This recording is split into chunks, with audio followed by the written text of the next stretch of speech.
ব্যাং। আচ্ছা বলুন তো মারা যাবে কি যাবে না? যাবে? যাবে না। এটা কে মানা করেছেন? মুহাম্মদ সাল্লাল্লাহু আলাইহি ওয়াসাল্লাম ব্যাং মারতে নিষেধ করেছেন। ব্যাঙের কি উপকারিতা তিনি দেখলেন যে ব্যাং মারতে নিষেধ করলেন?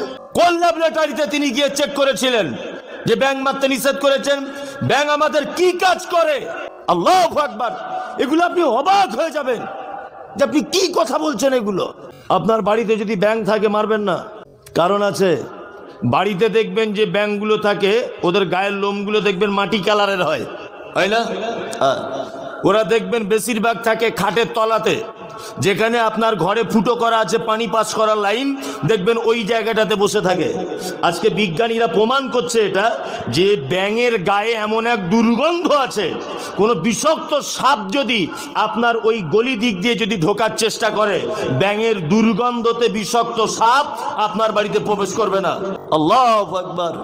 মুহাম্মদ সাল্লাল্লাহু আলাইহি ওয়াসাল্লাম বলেছেন, মারতে নিষেধ করেছেন, একদম মারা যাবে না। ও আমার একটুখানি কাজ করলেও করছে কি করছে না? হ্যাঁ, করছে। আচ্ছা বলুন, সাপ যদি কেউ দেখতে পায়, সেই সাপটাকে মারা যাবে কি যাবে না? যাবে, তাই তো? আর একটা নতুন তথ্য বলে দিই, সাপ যদি বাড়ির ভিতরে যদি দেখেন, কোথায়? বাড়ির ভিতরে, তাহলে অন্তত পক্ষে হাদিসে এসেছে 3 দিন বা 3 বার তাকে সচেতন করতে হবে। এই তুমি চলে যাও, এই তুমি যাও, এখান থেকে যাও, এই তুমি চলে যাও, দ্বিতীয় দিন যেন না দেখি, যাও, চলে যাও। 3 বার অন্তত 3 দিন। এইটা বলার পরেও যদি আপনার বাড়িতে রুখে যায়, তাহলে আপনি ওকে মেরে দিতে পারবেন। কারণ এক চান্সে মারবেন না, এটা আপনার কাছে অনুরোধ। হাদিসে এসেছে সাপেরা জিনেদের রূপ ধারণ করে। কি বললাম বুঝলেন? সাপেরা জিনেদের রূপ ধারণ করে। জি, দুনিয়া মে জিতনে কামাও हीरा या तो मोती, एक बात तो याद रखना काफन में जेब नहीं होती। दुनिया में जितने कमाओ हीरा या तो मोती, एक बात तो याद रखना काफन में जेब नहीं होती। পৃথিবীতে অলংকার, সোনা গয়না, বিল্ডিং, বালাখানা যা কিছু তুমি করেছো, একদিন তোমাকে সব হিসাব বুঝিয়ে দেওয়া লাগবে। লাগবে কি লাগবে না? লাগবেই। কিসের বালাখানা সাজিয়েছেন? আপনার মতো পৃথিবীতে বোকা লোক আর কোন লোক নাই। আমি মুমতাজুল ইসলাম, আমার মতো কোনো বোকা লোক পৃথিবীতে আর কোনো লোক নাই। তার জ্বলন্ত প্রমাণ আপনাকে একটা উদাহরণ পেশ করছি, ভালো করে বুঝে নেন। কে? আপনি এখান থেকে কলকাতা যাবেন, আপনাদের এখানে স্টেশন কোথায়? খালতিপুর নাকি কি? খালাতপুর না কি ওটা? খালতিপুর। খালতিপুর, খালতিপুর স্টেশনে দাঁড়িয়ে আছেন, নিয়ে প্ল্যাটফর্মে দেখছেন একজনও কেউ নাই। এখানে ট্রেন কম দাঁড়ায়, দাঁড়ায় না? কম দাঁড়ায়। তা যে ট্রেনটা আসার কথা আছে, মানে টিকিট কাউন্টার বা স্টেশন মাস্টার অ্যালাউন্সের মাধ্যমে বলছে যে টাইমটা 9:20-তে যে ট্রেনটা আসার কথা ছিল, ওই ট্রেনটা দুপুর 2:20-তে ঢুকবে। গাড়ি লেটে চলছে। তা আপনি মনে মনে মনে মনে ভাবছেন যে 9টা থেকে 2টা পর্যন্ত কি দাঁড়িয়ে থাকা যায়?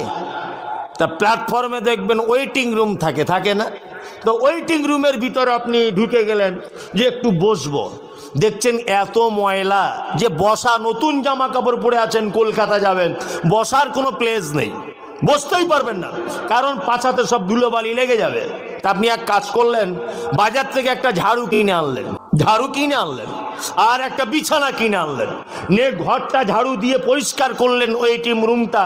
তারপরে মাদুর বা বিছানা বা চাটাইটা ফেলেছেন, বসতে যাবেন, সেই সময় আবার মাইকিং করা হচ্ছে যে ট্রেনটা 9:20-তে যাওয়ার কথা ছিল, গাড়িটি লেট থাকার কারণে 2:20-তে খবর হয়েছিল। লাইন আবার খুব তাড়াতাড়ি দ্রুত গতিতে লাইন ক্লিয়ার হবার কারণে এইমাত্র প্ল্যাটফর্মে গাড়িটা ঢুকছে, এইমাত্র প্ল্যাটফর্মে ঢুকছে। তা আপনি তখন কি করবেন? থাকলো তোর ঝাড়ু, থাকলো তোর বিছানা, আগে আমার গাড়িতে ওঠা লাগবে, এরকম করবেন কি করবেন না? হ্যাঁ। আচ্ছা বলুন তো, যেই লোকটা এই 2-4 ঘন্টার জন্য বাজার থেকে 300 টাকা দিয়ে একটা ভালো বিছানা কিনে আনলো, 100 টাকা দিয়ে একটা ঝাড়ু কিনে এনে ঘরটা পরিষ্কার করলো, এই লোকটা খুব বুদ্ধিমান না লোকটা বোকা? বলছে বুদ্ধিমান, মানে ওরও ভালো বুদ্ধি আছে। আরে বোকা, ও যখন 5 ঘন্টা টাইম আছে, তাহলে সাইডে কোনো এক জায়গায় একটু বসে এদিক ওদিক করে কাটিয়ে নিতে পারতো। ও 500 টাকা খরচা করে ঢং করে আবার ঘর ঝাড়ু দিতে গেছে। কি বললাম বুঝলেন না? তার মানে কি? এ হলো বোকা। বন্ধুরে আমার, আপনার টাইম বেঁধে দেওয়া হয়েছে 50 বছর আপনি বাঁচবেন। 1 মিনিট আপনার এদিক ওদিক করা হবে না। আপনার জীবনের মৃত্যুর গাড়িটা যেদিন চলে আসবে, আপনার সাজানো বিছানা, সাজানো বাড়ি, আপনার সাজানো বাগান সব কিছু ছেড়ে দিয়ে আপনাকে মৃত্যু নামক গাড়িতে ওঠার জন্যে সব কিছু ছেড়ে দিয়ে আপনাকে পাড়ি দিতে হবে। আল্লাহর ডাকে সাড়া দিতে হবে। শুধু ডাকে সাড়া দিলে হবে না, এই 50 বছর বয়সে আপনি যা কিছু করেছেন সমস্ত কিছুর হিসাব আপনাকে অনুপরিমাণ হিসাব থেকে বঞ্চিত করবে না আল্লাহ। সব হিসাব আল্লাহ তিনি বুঝে নিবেন। আল্লাহ বলছে মালিকি ইয়াউমিদ্দিন, বান্দারে তুমি নামাজে দাঁড়িয়ে দাঁড়িয়ে সব সময়তেই বলো বিচার দিবসের তুমি মালিক, বিচার দিবস